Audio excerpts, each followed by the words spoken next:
Bonjour. Bonjour. Voilà. Bon, je m'appelle Iñaki, ça va être plus court et comme ça on va gagner du temps. Et donc moi je travaille dans une unité qui s'appelle Agroclim à l'INRA d'Avignon. Et concrètement, bon, on m'a demandé de vous présenter un peu l'état de quelques connaissances au niveau de l'impact du changement climatique sur l'agriculture. Qu'est-ce qu'on a observé dans les dernières années et qu'est-ce que l'on commence déjà à voir quand on fait des études d'impact. Alors, tous les résultats que je vais vous montrer, c'est surtout pas moi qui les a fait. Ça, c'est juste pour vous rassurer. Et deuxième point, je me considère plutôt un observateur privilégié parce que comme on est une petite unité dans laquelle on est intégré dans plein de projets qui étudient l'impact du changement climatique et en plus, on est amené à les aider à bien prendre en compte les climats et la modélisation des systèmes de culture, on a la possibilité de voir des trucs très très variés.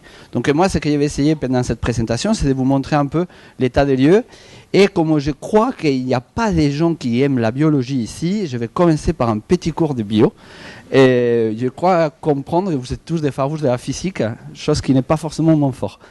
Donc ça me fait marrer de vous présenter quel est l'impact du changement climatique à vous, mais n'empêche que pour tout ce que l'on va voir après, ça va permettre un peu de voir quels sont les points d'intérêt au niveau de la présentation. D'une part, on a l'augmentation des gaz à effet de serre, et on va voir que les CO2, c'est un peu un effet dopant pour les plantes. Après, on a l'augmentation de la température qui va avoir un rôle très important, et aussi une modification de la pluviométrie. Là, je ne vais pas trop rentrer dans les détails parce que vous avez déjà pas mal de questions à vous poser vous-même, donc nous, on ne va pas commencer à nous les poser avant que vous ayez résolu quelques petits problèmes. Ensuite, je vais vous montrer aussi qu'on n'a pas forcément les mêmes impacts selon les régions et selon les cultures. Ça, c'est aussi un point important. Souvent, dans les médias, vous entendez qu'on va prendre les vignobles du Sidi Ibrahim et on va les monter à Lille. C'est un petit peu plus compliqué que ça et on va voir qu'on peut se retrouver face à certaines contraintes. Il y en a des projections futures que l'on doit prendre en compte et que l'on doit vraiment utiliser quand on va essayer de construire, déjà de voir les impacts que l'on va voir dans les futurs, mais aussi pour évaluer des stratégies d'adaptation. Et là, un point aussi qui est intéressant, c'est la question des extrêmes, qu'on voit que, bon voilà, au niveau climatologique, c'est pas évident de les définir, et pour nous, c'est très important parce que les agriculteurs, c'est vraiment la première source d'incertitude à laquelle ils sont confrontés. Donc, on va pour un petit cours de bio. Je vais me focaliser sur deux aspects, la température et les CO2, parce que vraiment, la plupart des études que l'on a jusqu'à aujourd'hui, ils sont quand même basés pas mal, surtout sur la température. Donc la température, déjà, elle va jouer un rôle très important au niveau de deux aspects. D'une part, le développement, la phénologie des espèces. Et là, je vous montre différentes espèces, parce qu'on peut parler des plantes, mais on peut parler aussi des insectes, on peut parler aussi des animaux. Donc la température va jouer un rôle vraiment très important. Mais aussi au niveau de la production, de la croissance. Et nous, en tant qu'agronomes, c'est vraiment ça qui nous intéresse, c'est aussi de produire. C'est ça que l'on va vendre, c'est avec ça que l'on va gagner des sous. Donc, comment on prend en compte la température? Alors, imaginons, il n'est pas très loin, que toutes les espèces fonctionnent sur une espèce de réponse à la température de ce type. C'est-à-dire, on va voir... ça marche ça? Ouais. On va voir une réponse type courbe bêta, dans laquelle, en fait, on a un seuil minimum, on va voir un optimum, et après cet optimum, on va commencer à décroître l'effet positif de la température. Donc, techniquement, beaucoup d'espèces, pour ne pas dire pratiquement toutes, et se retrouvent aujourd'hui situées dans une zone dans laquelle on est entre les seuils minimums et l'optimum. Et si on tient compte de l'effet du changement climatique, donc de l'augmentation de la température, certaines espèces elles vont y aller vers un optimum. Par contre, on a aussi des cas dans lesquels on était avant les seuils minimums, donc on n'était pas en conditions favorables pour produire ou pour pouvoir cultiver une certaine espèce. Et avec l'augmentation de la température, on va passer plutôt dans une zone dans laquelle on a un certain effet bénéfique de la température. Mais on va voir aussi le troisième cas, dans lequel on était déjà à la limite optimum, donc tout allait bien pour l'instant, mais par contre, si on continue à augmenter la température, on va commencer à décroître l'effet bénéfique de la température. Et ça, c'est un premier élément, des températures, on va dire, chaudes. Quand il fait chaud, comme aujourd'hui, tout fonctionne, mais il faut que ça ne chauffe pas trop. On a un effet aussi de la température froide. La température froide, elle va jouer un rôle sur deux types de mécanismes. Pour les cultures annuelles, c'est ce qu'on appelle la vernalisation. Donc, quand on dit qu'on a une culture d'hiver et qu'on parle de blé d'hiver, c'est parce que pour pouvoir arriver au printemps, elle va avoir quand même besoin de froid. Sinon, on aurait des blés de printemps. Si on prend un blé de printemps qu'on aurait sémé au mois d'avril, il peut croître, mais si on prend un blé d'hiver et on le sème au mois d'avril, il ne va pas croître parce qu'il fera trop chaud. On a un autre effet, c'est la dormance. C'est des périodes froides, elle va avoir lieu pendant les périodes froides de l'hiver, et ça correspond énormément à toutes ces questions des espèces ligneuses. Alors, pour comprendre un peu mieux ça, je vous ai fait un petit schéma. Mettons que là, c'est l'évolution de la température pendant les derniers mois, en fait, depuis les mois d'août jusqu'au mois d'avril. Et là, on a notre petit arbre qui est en train de faire dodo. Donc, après un certain temps de température froide, il va cumuler, il va se réveiller et on va avoir une super floraison et on va être tous très contents parce que ça a marché. Si on augmente la température, cas ici, on a augmenté un peu la température, on voit que la partie bleue, par rapport à celle-là, elle est un peu moins bleue, il y a moins de bleu. Donc finalement, pour arriver au même cumul de températures froides, on va devoir s'éloigner. Donc on va retarder, mais finalement, on arrivera toujours à la floraison. Donc ça, encore, c'est pas trop mal. Par contre, on peut se retrouver avec des situations dans lesquelles, finalement, on ne s'élève pas. Et donc ça génère un gros problème. Imaginez-vous tous les fruitiers de France qui d'un coup, ils ne s'élèvent pas. On a des régions dans les suds et dans lesquelles on a des gros problèmes. Dans les régions tropicales, ils ont des problèmes pour réveiller leurs plantes. Et il y a certains pays dans lesquels ils commencent à avoir, sur des espèces qui étaient bien adaptées, ce type de problème. Donc et ça, c'est quelque chose qui est très important pour nous. Donc on a les deux effets de la température. On a l'effet du CO2, donc l'effet de Pan. On connaît deux effets qui sont les plus importants. D'une part, on a une augmentation de la photosynthèse. On va prendre une plante X type blé, par exemple, et on va la mettre dans une concentration plus élevée de CO2, donc un truc qui a priori est mauvais pour tout le monde. Pour les plantes, c'est plutôt positif, parce qu'elle va pouvoir augmenter jusqu'à 30% sa production. Si on prend un maïs ou une canne à sucre, que c'est des plantes de notre type, cet effet positif, il va être moins visible. On va avoir quand même un autre effet qui n'est pas négligeable, c'est qu'on va augmenter la capacité de gérer l'eau dans la plante. C'est-à-dire il va fermer ses estomates, donc un peu comme si on arrêtait de transpirer. Et d'un coup, en fait, ça va permettre à la plante d'utiliser mieux l'eau qu'il y avait, parce qu'elle ne va pas la perdre trop vite. Donc on a deux effets plutôt positifs pour la plante, et qu'on va voir, elle peut avoir des effets quand on va faire des études d'impact. Mais, mine de rien, je vous ai raconté l'histoire de la température et du CO2. Mais on a aussi l'eau, donc comment on tient compte de l'eau, les rayonnements, et là, on n'a pas beaucoup d'idées de comment ça va évoluer dans le futur. Ça va jouer sur tous les cycles, le bilan hydrique, le bilan azoté. On a l'état azoté de la plante, on sait que ça peut jouer un rôle très important pour ces effets dopants du CO2. Si on n'a pas un bon état azoté, donc si on n'a pas donné à manger de l'azote, cet effet positif du CO2, il n'est pas visible finalement. Donc on a plein d'interactions, des contraintes, des effets aux différentes échelles qui font que le système il est très complexe. Donc pour cela, on va utiliser des modèles qui vont nous permettre au moins essayer de bien représenter ces interactions. Donc, qu'est-ce que l'on a déjà vu au niveau de l'agriculture? Alors, il faut voir qu'au cours des 20 dernières années, on a eu énormément d'études parce qu'une des choses qui est positive en agriculture, il y a beaucoup de choses qui sont notées. Donc, au niveau observation, on peut avoir déjà un certain recul par rapport à ça. Quelques points. Le développement, donc la phénologie, comment ça a évolué, la production, la qualité, la distribution et quelques informations sur les pratiques des cultures. Donc sur la phénologie, c'est que l'on voit presque partout. Alors à gauche c'est un jour julien de l'année, un jour de l'année, et à droite c'est pareil. C'est l'avancée de la date de floraison de la pomme golden dans 3 régions en France.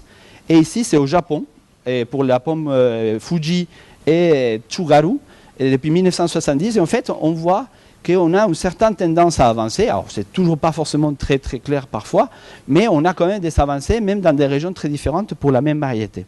Ce type d'études a été fait pour plein d'espèces. Il y a ici quelques collègues qui travaillent sur la vigne, qui ont bien vu ça, par exemple, sur les Riesling en Colmar, et on a vu ça dans des régions comme le Val-de-Loire, pour différents stades, pas seulement pour les stades de débourrement ou de floraison. On a un autre élément qui était largement étudié dans la littérature, c'est l'évolution de la date des vendanges. Alors, ce n'est pas un stade phénologique en soi, mais on sait qu'il est très lié quand même à la température.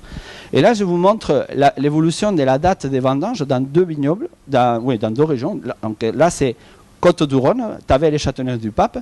Depuis 1950, on a avancé 30 jours la date des vendanges. Et là, je vous montre l'Australie, dans laquelle vous avez des avancées qui sont parfois spectaculaires, comme ici, et les petits points rouges qui est là. Vous avez jusqu'à 40 jours en 25 ans. Donc c'est quand même énorme, avancer plus d'1 jour par an. Mais on a aussi des situations dans lesquelles on voit qu'on n'a aucun effet. Par exemple ici avec les Cabernet Sauvignon à Margaret River. Et ça c'est parce qu'en fait c'est une variété qui est tardive. Et en fait les gens, c'était une région dans laquelle maintenant ils profitent à vendanger plus tard pour améliorer la qualité de leur vin. Et donc finalement, on peut avoir un effet un peu pervers de l'être humain dans l'évolution de ces données. Donc il faut, au niveau de la vendange, il faut être toujours attentif aux récoltes, qu'il y a quand même un effet humain, mais on voit quand même qu'il y en a un certain effet climatique qui apparaît selon les régions. On a des effets aussi sur la production. Alors, ils sont parfois très marqués. Là, c'est le cas des deux types de variétés des vignes à Bordeaux, donc les Cabernet Sauvignon et les Merlot. Donc les Cabernet Sauvignon, on voit qu'on a un effet, on a une augmentation, mais qui n'est pas énorme, alors que pour les Merlot, on voit que l'évolution est très forte. Si on regarde par contre les données des Côtes-du-Rhône, on ne voit aucune augmentation. Donc c'est pour vous dire que quand on parle de qu'est-ce qui s'est passé, on est toujours obligé de ne pas extrapoler ce qui s'est passé dans un endroit. Parce que selon les variétés, selon les espèces, selon les conditions climatiques, les cas, les nombres de situations et des combinaisons, il est très important. C'est le cas par exemple des grandes cultures. Là vous avez l'évolution des rendements en France pour un grand nombre de cultures.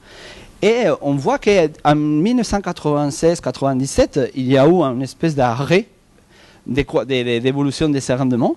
Même depuis 50 ans, ça allait plutôt bien. Et là, d'un coup, on s'est situé on est dans un plateau, ou même des fois une petite décroissance. Alors, il y a eu une étude qui s'était focalisée sur les blés en 2010, et ils ont fait un travail d'attribution, ce qu'on appelle l'attribution de quels sont les facteurs qui ont joué un rôle là-dedans. On voit que le climat joue un rôle, mais la politique économique européenne aussi.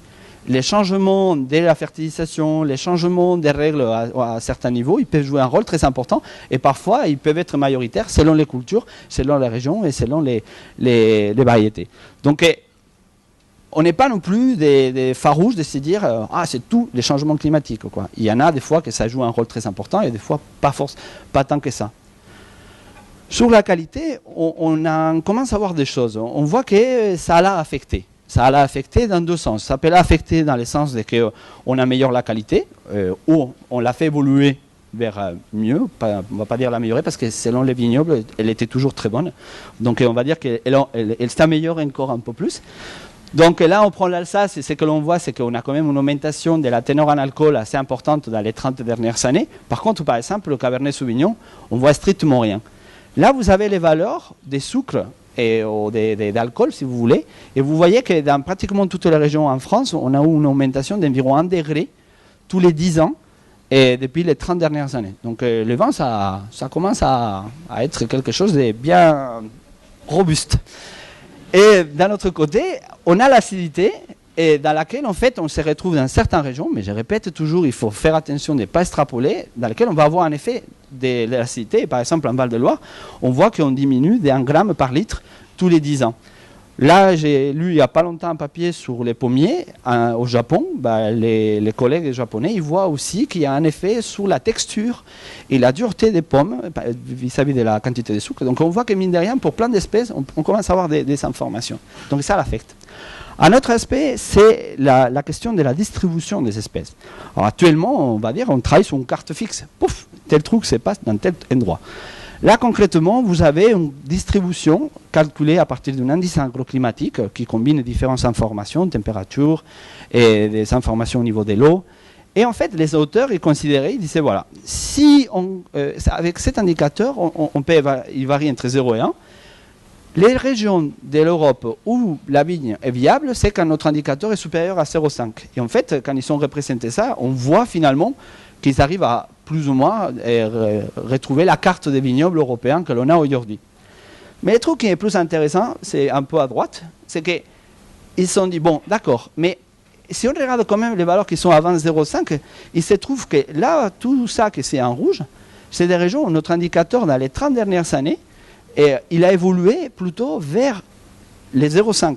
Donc petit à petit, seulement déjà dans les 30 dernières années, on a passé d'un indicateur qui était à 0, donc impossible de faire la vigne, à petit, on va dire, c'est pas vrai, mais mettons, c'est comme si on disait, 3 ans sur 10, je peux faire de la viticulture, donc éventuellement, s'il y a un peu, j'essaierai à 5 ans sur 10, donc ça deviendrait éventuellement viable. Donc on voit qu'on a des évolutions, mais qu'après, les contraintes légales et des répartitions d'espèces nous empêchent de pouvoir planter là où on veut.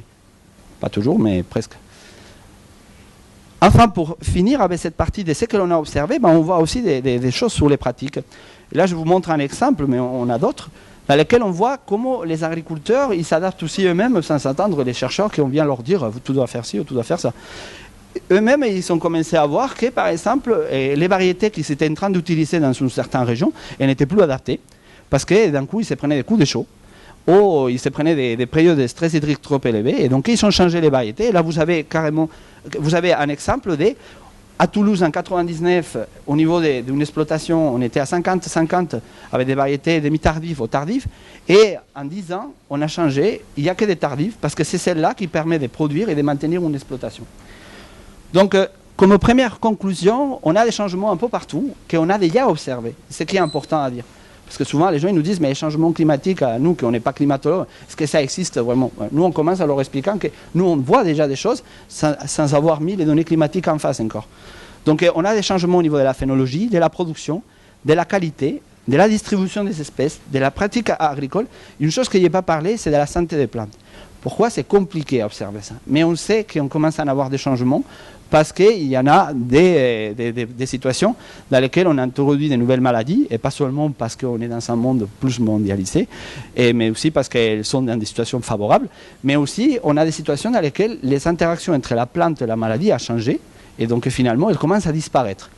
Donc ça, c'est des choses qu'on commence à observer, mais qu'on n'a pas forcément des données comme on peut vous faire un récapitulatif des 30 dernières années. Donc, j'avance sur l'aspect adaptation, et l'aspect impact, pardon. Et ce que je vais vous montrer, c'est des impacts sans adaptation. Ce qu'il faut voir, que nous, on ne travaille pas sur des systèmes naturels. Nous, on travaille sur des systèmes anthropisés. Donc, c'est nous qui décidons l'espèce, c'est nous qui décidons la variété, c'est nous qui décidons les techniques de culture.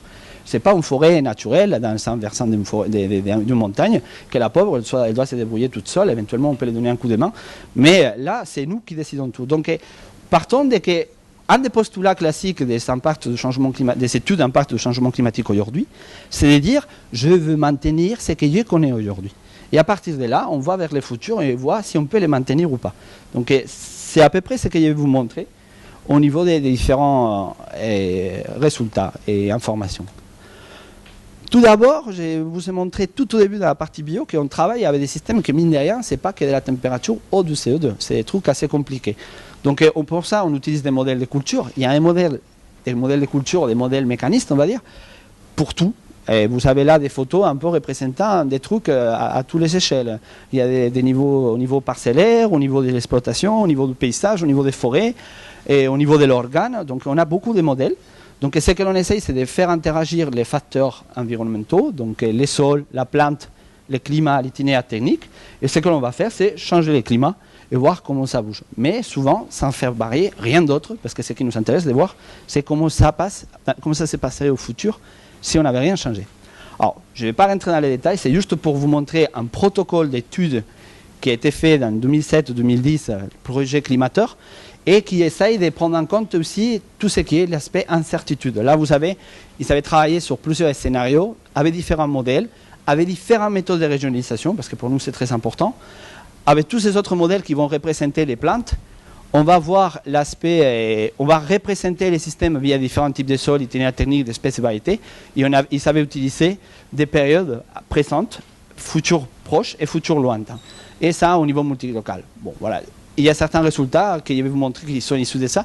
Disons que ça, c'est un peu la tendance et l'obligation que l'on se donne aujourd'hui quand on veut faire une étude d'impact, c'est de tenir compte de cette diversité d'approches et de méthodes.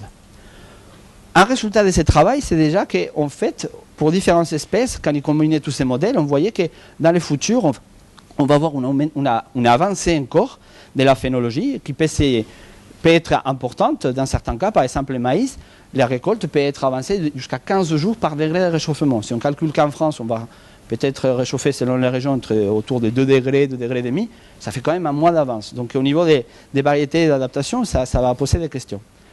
Ça pose des questions surtout à un autre niveau. C'est que là, vous avez, on va dire, la ligne verte pour une culture d'hiver et la ligne verte pour une culture de printemps, on va dire, c'est quand ça se passe. D'accord? Donc on va dire que là, la culture d'hiver, son cycle, il est là. Et pour une culture de printemps, elle est sémée plus tard et son cycle, il est là. Et ce que l'on voit, c'est que si on réchauffe, donc on passe à la ligne rouge, bah, on va avancer, parce que finalement tout va arriver avant, mais on peut avoir des problèmes de vernalisation, l'histoire de température froide qu'on n'avait pas, on peut avoir des problèmes de gel. Si on arrive trop tôt, finalement les supposés gels qu'il n'aura plus, bah, il sera quand même un peu toujours là, et si on est plus tôt, finalement on peut se prendre des coups de gel qu'on n'avait pas imaginés, des problèmes de dormance et aussi des fortes températures. Mais les fortes températures, c'est surtout pour les cultures des printemps, où avant, on prend la vigne classiquement, la maturation de la vigne, elle se faisait pendant le mois d'août et le mois de septembre. Donc on était un peu dans les chapeaux et on commençait à descendre. Par contre là, si on avance, on va se taper toute la maturation pendant la partie haute. Et donc ça va nous poser des questions de quel est l'effet de toutes ces températures fortes sur la qualité de notre produit. Donc vous voyez qu'on se pose beaucoup de questions quand même. On a fait un travail il n'y a pas longtemps avec un de mes collègues qui est là, Benjamin, et dans lequel on a essayé d'identifier ça de façon un peu plus claire. Et ce que l'on a fait, en fait, c'est que là, vous avez la température minimale pendant la maturation, la température maximale pendant la maturation, donc depuis la veraison, changement des couleurs. Je suis en train de parler de la vigne, là, excusez-moi. Donc, entre la veraison, le changement des couleurs de la baie et la récolte. Et là, vous avez les différents vignobles de France qui sont représentés là. En vert, c'est la variabilité climatique actuelle. En bleu, c'est la variabilité climatique que l'on attend en 2050. Et en rouge, c'est la variabilité climatique de ces vignobles en 2100. Ce que l'on voit, c'est que finalement, ils se situent tous dans une espèce de ligne ascendante. Et que quand même, on a des situations actuelles qui, par rapport à 2050, on va dire, ils s'échevauchent. Donc on connaît déjà un peu les conditions que l'on pourrait avoir dans la plupart des vignobles en 2050. Par contre, les changements, on sait qu'ils ne vont pas être les mêmes. Et je reviens à l'histoire de qu'on ne peut pas se donner un résultat pour tout le monde. Là, c'est Val-de-Loire. Vous avez ce schéma. Val-de-Loire, il était là. En 2050, il va passer là. Ça, c'est la variabilité que l'on calcule sur les 30 ans des mesures, des simulations que l'on a fait. Là, c'est en 2050. Et là, c'est en 2100. Et ce que l'on voit, c'est que mine de rien, bon, on a quelques années qui s'échevauchent là, mais là, on est très loin. Par contre, si on prend Languedoc, là, on voit que finalement, les conditions de 2050, on les connaît presque déjà. Donc, au niveau de l'adaptation, les stratégies, elles sont différentes. Mais par contre, au niveau du futur, on sort complètement de ce que l'on connaît aujourd'hui en France. Donc, il va falloir travailler vraiment pour un horizon un peu plus lointain et avec des objectifs un peu différents de celles que l'on peut se donner en Val-de-Loire, dans lesquels, même en 2100, bah, c'est des choses que l'on connaissait déjà un peu actuellement dans un futur pas très lointain. Je vous montre un résultat sur le rendement pour le dire qu'il n'y a pas de résultat sur le rendement. Là, vous avez un tableau qui avait été fait dans les mêmes projets Climator. Vous avez l'évolution en positif ou en négatif des rendements pour toutes ces cultures et pour tous ces sites. Et en fait, quand je vous dis qu'il n'y a pas d'évolution, c'est qu'on n'a qu'un site, par exemple, qu'on a une augmentation de rendement pour toutes les cultures, mais pour les autres sites, c'est très variable. Et si on prend une culture, il n'y a que pour les pins qu'on a une diminution de la production des biomasses dans les futurs, chose qui a été démontrée en plus par ailleurs dans notre étude. Mais pour toutes les autres cultures, on n'a pas des situations qu'on dise, voilà, ça va augmenter pour les blés en France ou ça va baisser pour les maïs en France. Ça dépend de la région, ça dépend de la période et ça dépend les stratégies qui vont être utilisées. L'histoire du CO2, je vous ai dit qu'il y avait un effet dopant. Il y avait un effet dopant pour la biomasse, mais il y avait aussi un effet positif concernant l'utilisation de l'eau. Hier, il y avait un exposé sur l'évapotranspiration. Ben, voilà. Qu'est-ce que l'on peut observer? C'est que si on prend, là c'est les contrôles, là c'est 2050 et là c'est 2100.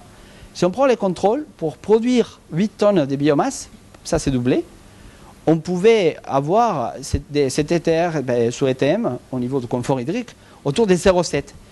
Et parce qu'on a cet effet de fermeture des stomates, des productions améliorées au niveau de l'augmentation du CO2, ce que l'on voit, c'est qu'avec les mêmes conforts hydriques, on va pouvoir éventuellement produire dans le futur 3 tonnes de plus.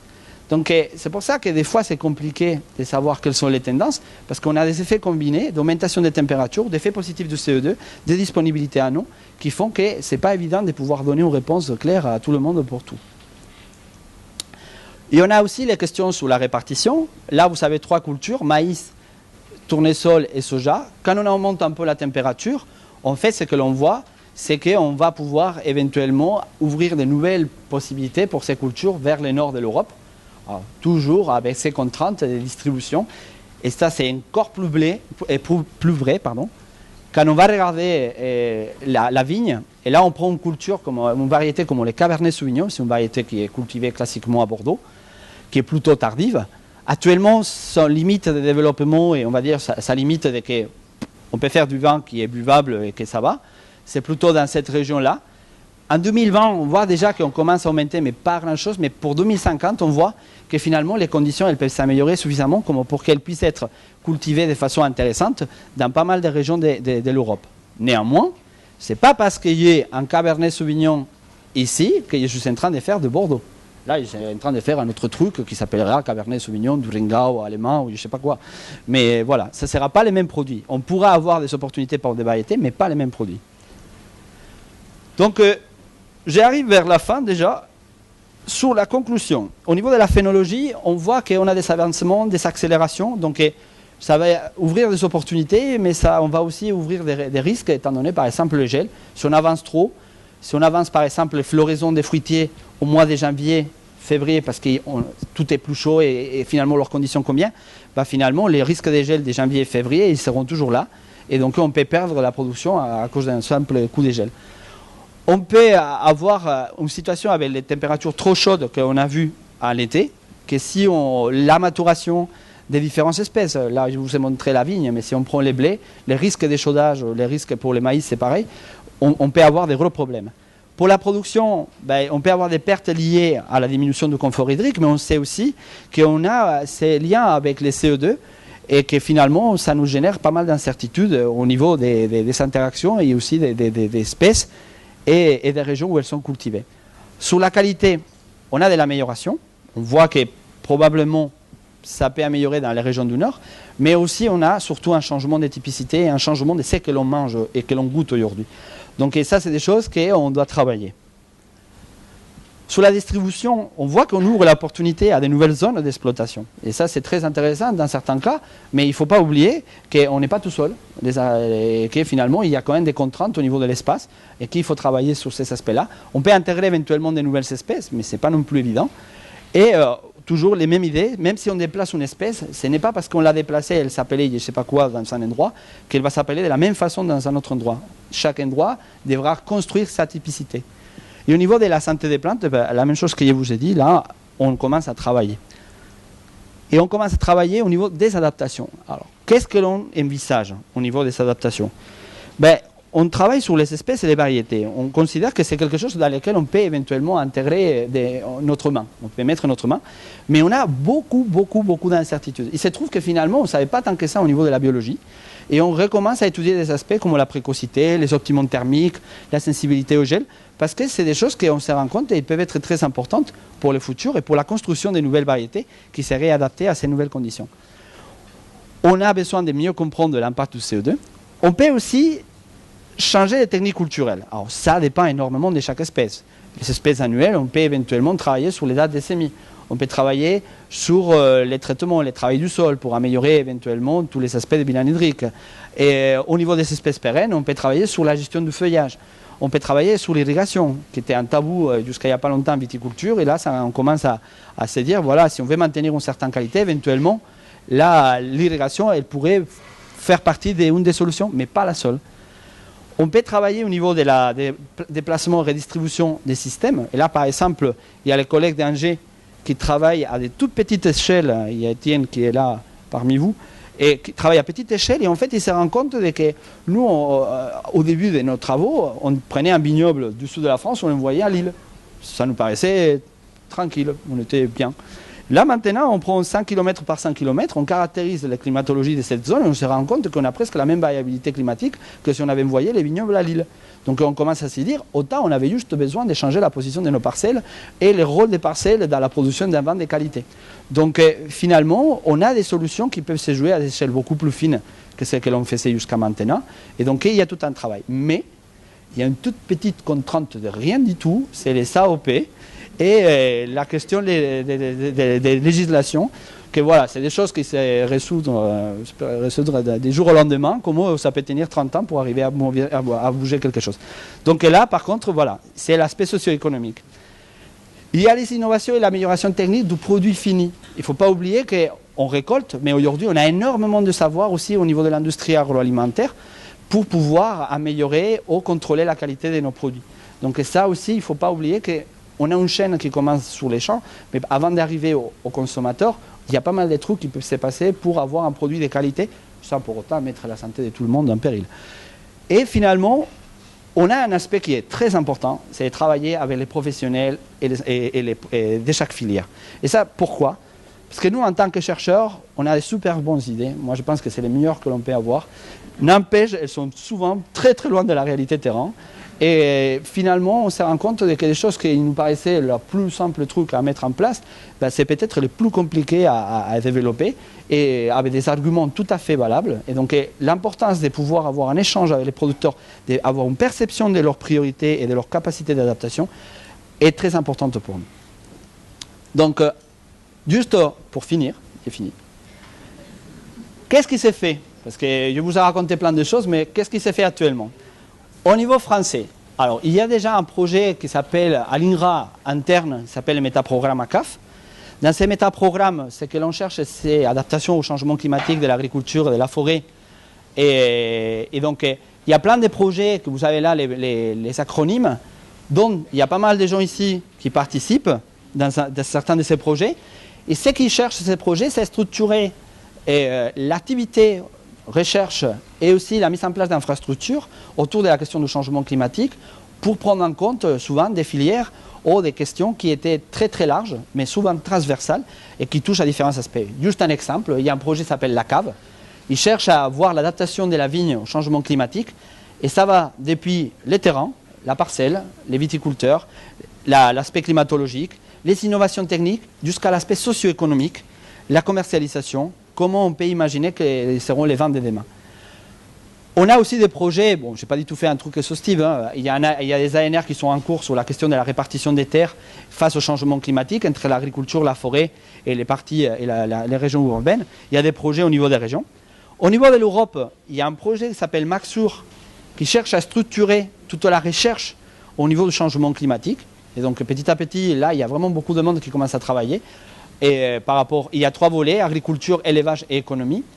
Et au niveau du monde, je pense que là, vous pouvez être fiers, les climatologues, vous avez transmis quelque chose qui n'était pas fait. C'est un projet AGEMIP qui a aujourd'hui environ 60 participants, c'est 60 organismes participants. Donc imaginez-vous la quantité de monde qu'il peut y avoir là-dedans.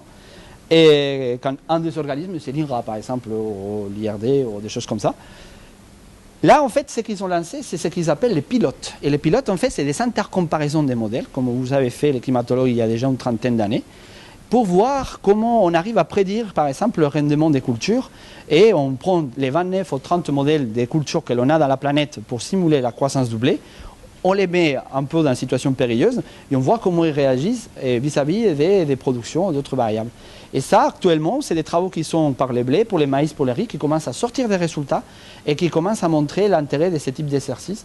Et donc, je pense que j'étais à remercier de la part de mes collègues aux climatologues qui avaient un peu lancé cette démarche il y a quelques années et qu'on trouve très pratique et très intéressante. Et surtout, ça a permis de structurer toute une communauté là-dessous.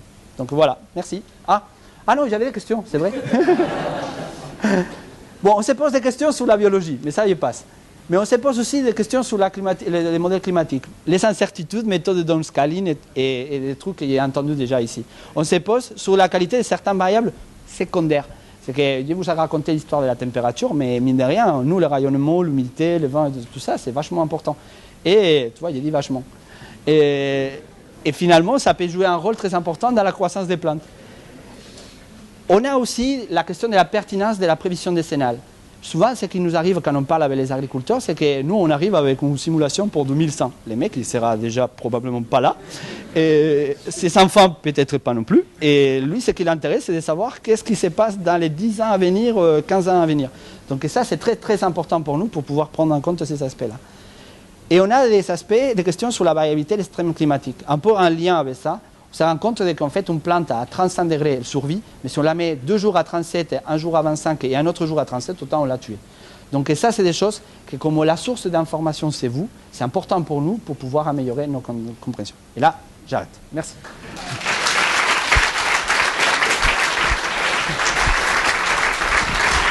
Alors, merci pour la qualité de la présentation.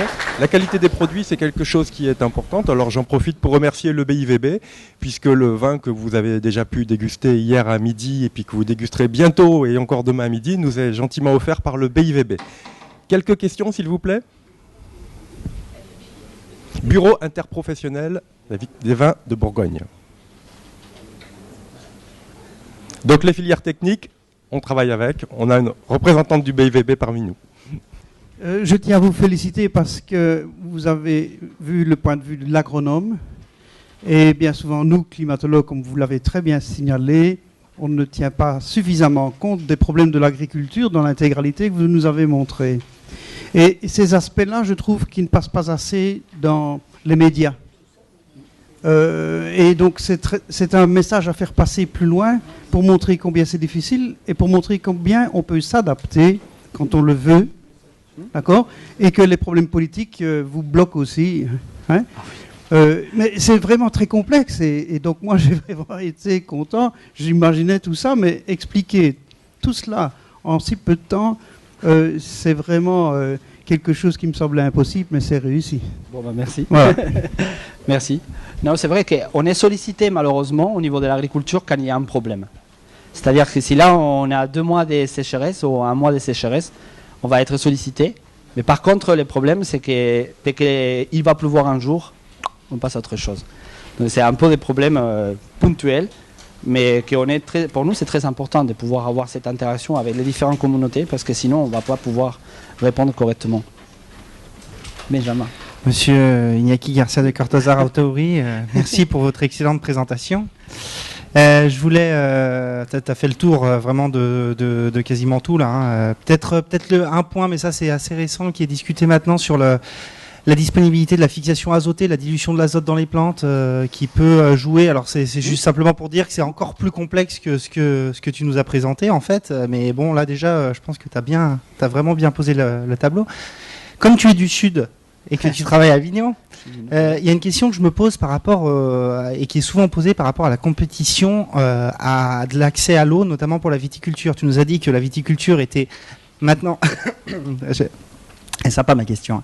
Ouais. La viticulture on autorisait maintenant l'irrigation de viticulture dans le sud de la France. On peut se demander que c'est pas une culture, c'est une culture qui a un impact économique fort, culturel fort. Après, au niveau alimentaire, peut-être un petit peu moins, même si moi, j'aurais du mal à m'en passer. Est-ce que tu crois que...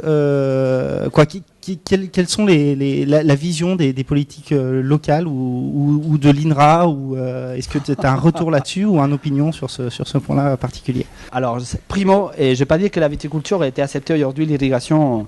Aujourd'hui, on a changé la façon d'apercevoir l'irrigation vis-à-vis de la viticulture. Jusqu'à maintenant, si vous voulez, en AOP, il était interdit d'irriguer la vigne. C'était quelque chose de base. Aujourd'hui, en fait, ce qui a changé, c'est qu'il y avait quand même une espèce de concept derrière cette interdiction. C'est si on irrigue, c'est parce qu'on veut produire trop et on va baisser la qualité. Aujourd'hui, le risque, c'est plutôt le contraire. C'est que déjà, dans des régions comme les vignobles de Côte-du-Rhône, ils n'arrivent pas à produire ce qu'ils ont le droit de produire. Ça, il faut déjà le voir. Depuis une dizaine d'années, ils sont avec une baisse de rendement qu'ils n'arrivent pas à expliquer et qu'ils n'arrivent pas à produire tout ce qu'ils pourraient. Et l'autre aspect, c'est que l'irrigation permettrait d'être un des moyens d'assurer une certaine qualité si c'est bien géré à un certain moment. C'est-à-dire, c'est pas d'un coup, on ne va pas mettre les canons que l'on voit dans les sud-ouest pour irriguer les maïs, on ne va pas les planter au milieu du vignoble. C'est pas du tout ça. Il y a plein de méthodes, l'irrigation goutte à goutte, il y a des gestions au niveau de l'énervement, des choses comme ça. Au niveau des politiques, c'est ça qui est en train d'évoluer. Après, il faut voir que l'irrigation en France est un sujet très important et complexe parce que la disponibilité, elle est un peu à l'inverse de notre perception. C'est-à-dire que là où on croit qu'il y en a le plus d'eau, et quand je voyais aujourd'hui certains exposés, c'est plutôt les sud-ouest, on va dire, ils sont plutôt inondés depuis un certain temps, ben en fait c'est là que l'on a les nappes les plus faibles. Donc finalement la ressource à nous, dès que l'on a une période de canicule ou une période de sécheresse, c'est là où elle est la plus faible. Mine de rien, c'est le cas qu'il y a eu en 2011. On a été mis en alerte parce que pendant quelques semaines, vraiment, il a fait très sec, très chaud. On avait une anomalie des 3, des plus 3, des plus 4. Et finalement, là, c'est un peu c'est la zone de production de tous les fourrages pour tous les bétails. Et ça, c'est vraiment une des premières priorités. C'est comment on peut donner à manger au bétail. Et cette zone-là, elle est en danger parce que la nappe, elle est trop faible. Par contre, en Côte-du-Rhône, je ne vais pas m'avancer parce que je ne connais pas. C'est pas parce que je ne veux pas. Je sais que la gestion de l'eau, elle est complètement différente. Et parce que, mine de rien, on a la nappe du Rhône, on a d'autres contraintes, mais il y en a quand même des viabilités vis-à-vis de la production. Donc, c'est ce qu'il faut... Peut-être le message que je voudrais faire passer, c'est que souvent dans les médias, vous allez voir un titre en disant « l'irrigation est autorisée partout et pour tous ». Ce n'est pas vrai. Et l'irrigation, déjà, ce n'est pas forcément autorisé pour tous et pour tout. Et d'autre part, surtout, ce n'est pas la solution définitive et unique pour toute la question de l'adaptation. Donc, il y en a multiples facteurs.